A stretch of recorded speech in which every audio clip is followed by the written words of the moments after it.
Kuna watu wengine wanapotekwa wanakuja wanaelezea. Kwa mfano kuna huyo bwana aliyetekwa yule Sativa nafikiri, ambaye alipelekwa anasema mpaka Katavi, pigwa risasi, akaachwa kule mahali.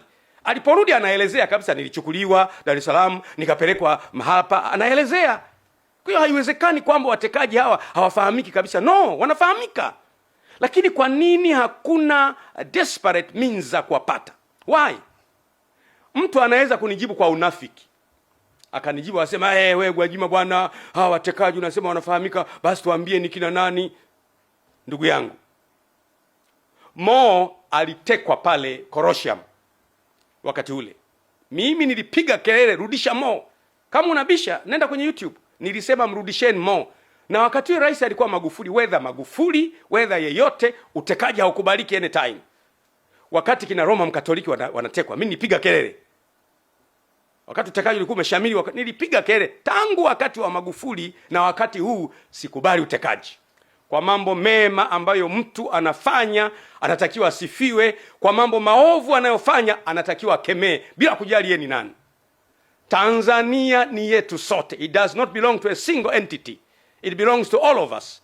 Tanzania ni yetu sote, si mali ya mtu mmoja, ni mali ya Watanzania wote. Siasa huja na kuondoka, na wanasiasa huja na kuondoka, lakini Tanzania inadumu vizazi hadi vizazi. Lazima tuilinde nchi yetu. Ndiyo maana mimi nasema kabisa, kuna kikundi